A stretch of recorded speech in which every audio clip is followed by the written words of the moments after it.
सुख दुख में जिनकी बुद्धि स्थिर रहती है वो संत हैं। अपना बुरा करने वाले के प्रति सामर्थ्य है दंड देने की, पर दंड ना देकर उसको क्षमा करना ये संत का स्वभाव है। सामर्थ्य है, अच्छे से दंड दे सकते हैं, तप के द्वारा दंड दे सकते हैं, समाज के द्वारा दंड उनको दिला सकते हैं, लेकिन वो क्षमा करेंगे। संत का स्वभाव दंड देना नहीं। अनुकूल और प्रतिकूल वस्तु या परिस्थिति या व्यक्ति या स्थिति में बराबर संतुष्ट रहना, चाहे अनुकूल परिस्थिति हो, चाहे अनुकूल व्यक्ति हो, चाहे अनुकूल घटना हो या प्रतिकूल परिस्थिति हो, प्रतिकूल वस्तु हो, प्रतिकूल घटना हो, वो समान स्थिति हृदय की रहना। चित्त का निरंतर योग युक्त रहना। योग युक्त किसे कहते हैं? निरंतर भजन चलते रहना। तेसाम सतत युक्ता नाम भजताम प्रीतिपूर्वकम ददामि बुद्धि योगम तम। निरंतर भगवान के चिंतन में डूबे रहना संत का लक्षण। चेहरा बता देता है कि भगवान में डूबा है कि संसार का चिंतन हो रहा है। जो भगवान में डूबा होता है उसकी एक अलग अलौकिकता होती है, उसके नेत्र, उसके मुखारविंद से एक आभा प्रकट होती रहती है। जो भगवान में डूबा होता है वो मन और इंद्रियों पर विजय प्राप्त किए हुए होते हैं। उनका एक ही निश्चय होता है, सत्य परमात्मा है, वही सर्वरूपों में है, कोई लड़ाई झगड़ा नहीं, कोई ये बांट बंटवारे वाली बात। जो संत सिद्ध है वो सर्वत्र अपने भगवान को देखता है, सब रूपों में वही है। ये छोटी छोटी जो लड़ाई झगड़े निंदा स्तुति ये सब अज्ञान की धरा में है। संत का मन बुद्धि तन सर्वस्व भगवान को अर्पित हो चुका है, अब उस पर उसका कोई अधिकार नहीं है। संत अपने किसी आचरण से किसी जीव का पतन उद्विग्न नाश ये कर ही नहीं सकता। साधुते होए न कारजहानि। बोले नहीं, संत जन तो बड़े बड़े सिद्धों ने साप दे दिया, तो जिनको साप दिया वो वरदान से भी ज्यादा बढ़कर हुआ। जिनको भी साप दी, जा वृक्ष हो जा, तो कहां के नंदालय के नंदलाला का दर्शन और इस पर संभाषण प्राप्त हुआ नलकुबर मणिग्रीव को। संत के साथ जब कोई गलत व्यवहार करता है तो वो उसके साथ कभी गलत व्यवहार नहीं करते। संत की पहचान उसके साथ गलत व्यवहार नहीं करेंगे। संत को जब सांसारिक वस्तुएं घेरती हैं, जो आगरे में उनको बुलाया गया तो गए, पर जिसने बुलाया था वो लेने ले गया। तो एक आदमी देख रहा था, उसने कहा बाबा हमारे यहां कृपा करो। बोले चल। तो आलू का गोदाम जो होता है ना, वहीं पास में उनको आसन लगवा दिया और सड़ी हुई आलू, अब समझो गोदाम की सड़ी हुई आलू बाहर फेंकी गई थी और बाहर ही एक छोटी सी कुटिया में हम पूरा। थोड़ी देर बाद वो आ गए जिन्होंने निमंत्रण दिया। अरे बाबा क्षमा कीजिए, विलंब हो गए ऐसा ऐसा। बोले नहीं, अब आसन तो लग गया, आज आसन यहीं। बोले बाबा इतनी दुर्गंध, यहां कोई नहीं रुकता, ताला लगा के सब चले जाए। बोले नहीं, अब तो कल आसन उठेगा और फिर वृंदावन जाएंगे। बस यही, किसी भी स्थिति में उनके हृदय में उद्विग्नता या अशांति नहीं होती। संत सदैव मन और वाणी शरीर से पवित्र रहते हैं। संत अहित का त्यागी होता है, ना अपना हित होगा ना दूसरे का अहित होगा। संत निरपेक्ष होता है, आसक्ति और कर्तापन अभिमान से रहित होता है, अनुकूल और प्रतिकूल परिस्थिति से परे होता है, किसी भी स्थिति में शोक नहीं होता, किसी भी वस्तु व्यक्ति की चाह नहीं होती, शुभ अशुभ कर्मों का त्यागी होता है, शत्रु मित्र में समान, मान अपमान में समान, सर्दी गर्मी में समान, सुख दुख में समान, किसी भी पदार्थ में आसक्ति नहीं, निंदा स्तुति में समान, वाणी से भगवत चर्चा, मन से भगवान का चिंतन, शरीर से भगवान की क्रियाएं, किसी भी परिवार वाले से प्रीता ना होना।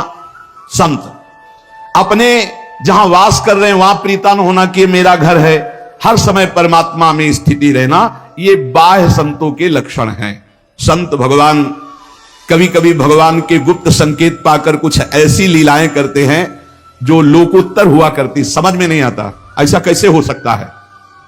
जैसे जो अनासक्त पुरुष हैं वो आसक्ति की लीला दिखाई दे सकती है, जो निर्विकार पुरुष हैं उनमें आपको विकार की लीला दिखाई दे सकती है। भगवान का गुप्त संकेत पा करके कुछ ऐसी लीलाएं संतों में पाई जाती है जिनको समझ पाना कठिन है। वो ऐसी बालवत लीलाएं करते हैं जिनको समझने में ऐसा लगता है कि कोई सिद्ध पुरुष नहीं है, कोई उत्तम भागवत नहीं है, कोई महान ज्ञान प्राप्त नहीं, और बहुत उच्च कोटि की दशा के होते हैं। या अनन्य वद्यानि कर्माणि तानि सेवितव्यानि नो इतराणि यनस्यात्मकम सुचरितानि तानि तोयोपास्यानि न इतराणि। संत जन जो आचरण करते हैं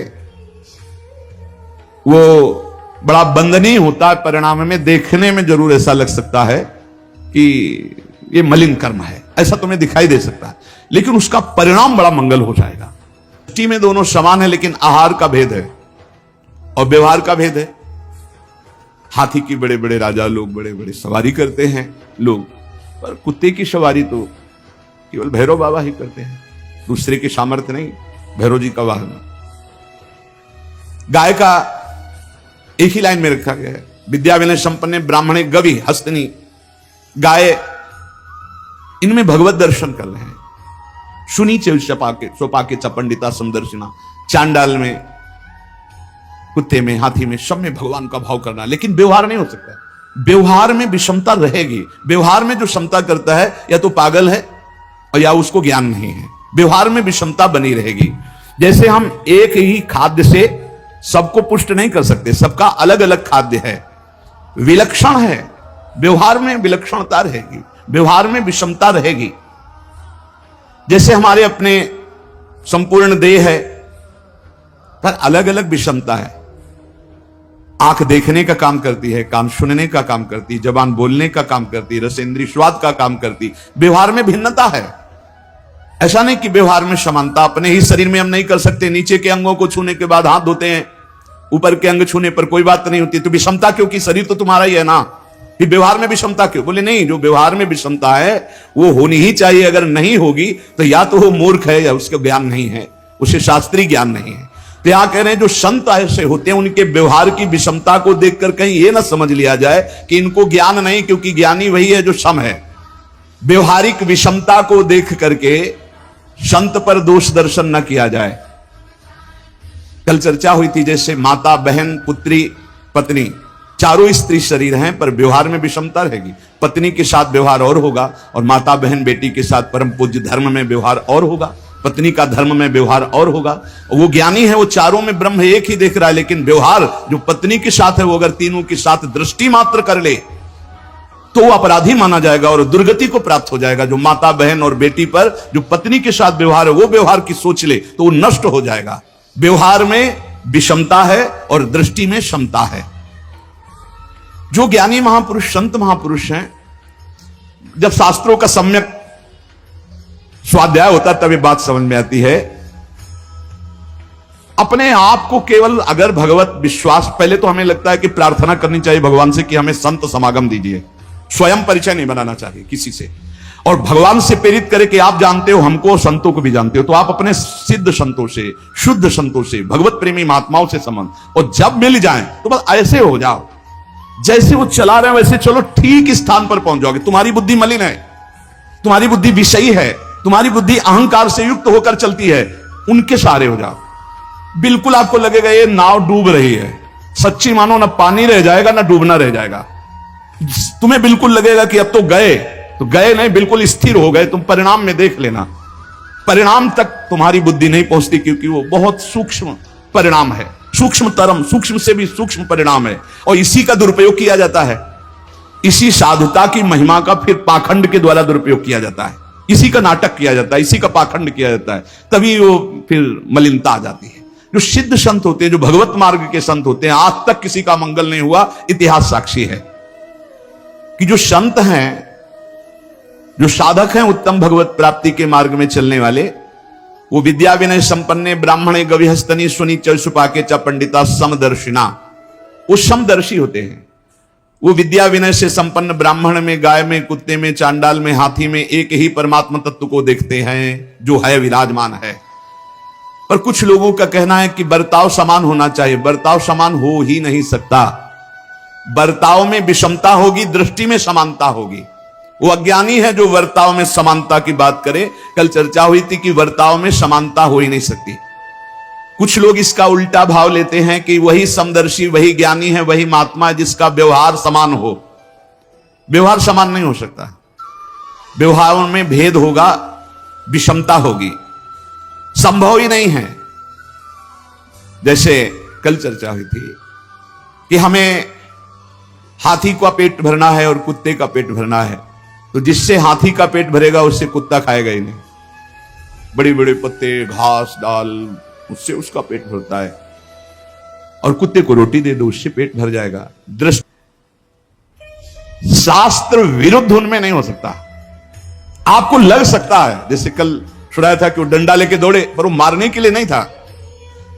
देखो चाकू दोनों निकालते हैं, एक डॉक्टर निकालता है, एक चोर निकालता है। चोर चाकू निकालकर तुम्हें घाव देगा, पीड़ा देगा, लेकिन डॉक्टर भी घाव करेगा चाकू से, लेकिन वो पीड़ा का हरण करके तुम्हें स्वस्थ करेगा। संतों की कुछ ऐसी चेष्टाएं हो सकती है जिनको आपको लग सकता है कि ये द्वेष वश ऐसा कर रहे हैं, या क्रोध वश कर रहे हैं, या आसक्ति वश ऐसा कर रहे हैं। नहीं, उसमें इस पर कह रहे संत भगवान के गुप्त संकेत का इशारा पा करके कुछ ऐसी चेष्टाएं करते हैं जिनको साधारण लोग नहीं समझ सकते हैं, क्योंकि वो लोकोत्तर पुरुष के कार्य लोकोत्तर पुरुष ही समझा करते हैं, साधारण बुद्धि से समझना असंभव है। इसलिए तुम्हें संतों के जो भगवत प्राप्त महात्मा है उनके आचरणों में दोष नहीं देखना। तो क्या दोष होते हैं क्या? कदापि नहीं, कदापि नहीं। शास्त्र विरुद्ध दोष हो ही नहीं सकते। संतों का एक भी आचरण दोषयुक्त नहीं होता, सत्य ज्ञान और रहस्य से ओतप्रोत होता है। इसलिए हम अपनी अधूरगामिनी विपरीत दृष्टि से देखकर दूषित या निंदित मान लेते हैं। एक महात्मा ने हमें इसका रहस्य बताया था, जो पूज्य महापुरुष है, उनकी दृष्टि, उनके आचरण। कई बार हमने भी आपको बताया है कि परमानंद जी जैसे किसी से मिलते तो आपने कभी बहुत दिन से नहीं खाया, आप हमें दीजिए यार, बड़ी ऐसे शब्दों का उच्चारण करते जिससे लगता स्थिति क्या है, अभी तो रसेंद्री में स्थिति, बिल्कुल स्थिति नहीं है।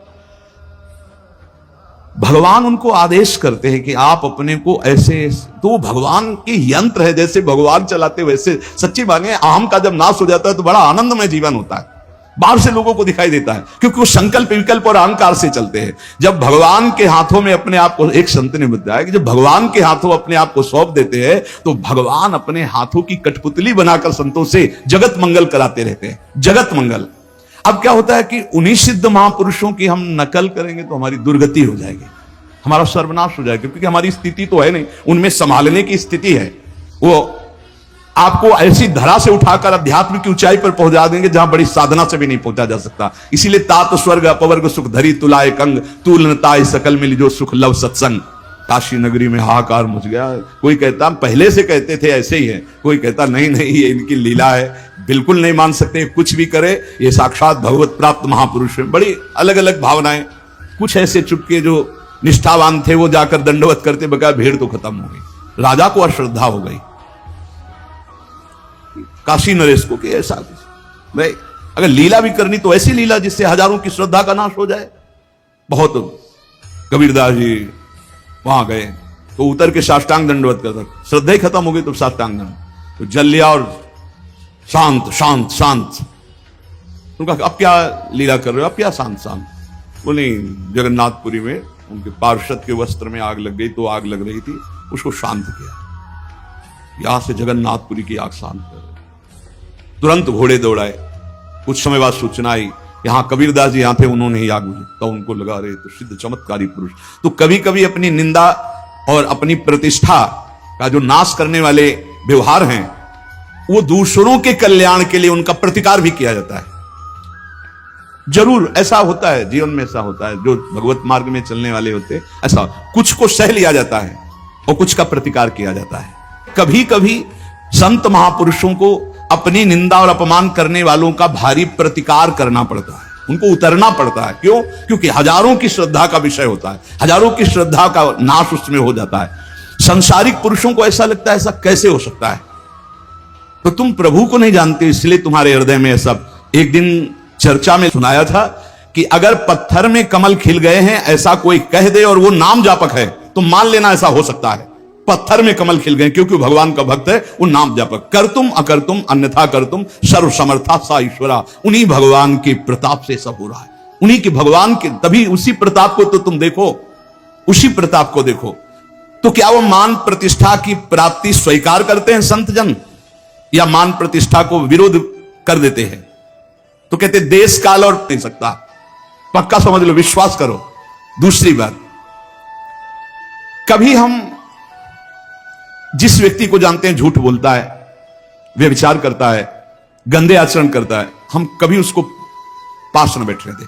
यदि ऐसा व्यक्ति भगवान की प्राप्ति के लिए कदम बढ़ाना चाहता है और कहता है कि मैं छोड़ दूंगा, तो आप हृदय से लगा लेंगे। और अगर वो अपनी गंदी आदत हो तो ऐसे गंदे पुरुष का संग न करे। माया से कौन तरता है? कस्तरती कस्तरती मायाम, बोले यो संगास त्यजति, यो महानुभाव सेवते, यो निर्ममो भवति। जो कुसंग का त्याग कर देता है, जो महापुरुषों का सेवन करता है, जो ममता रहित होता है, वो माया से तर जाता है। क्योंकि ऐसे पुरुषों के संग से साधना नष्ट हो जाती है और साधक में अभिमान और ममत्व जागृत हो जाता है। संसारिक पुरुषों के संग से धारणा ही बदल गई। चौथा, भगवान के मार्ग में चलने में कभी अपने को गुरु ना बनाना। अगर गुरु अपने को मान लिया तो विघ्न पड़ जाएगा भगवत प्राप्ति में। गुरु नहीं, जैसे सेवा मिली तो पोस्टमैन है, आपकी बात ठाकुर जी को बता दी, ठाकुर जी श्री जी की बात आपको बता दी, गुरु जी श्री जी हैं, गुरु आचार्य हैं, गुरु गुरु जी हैं। अपने को कभी गुरु ना मानना, अपने को कभी गुरु ना मानकर हम सेवक भाव से लगे रहेंगे।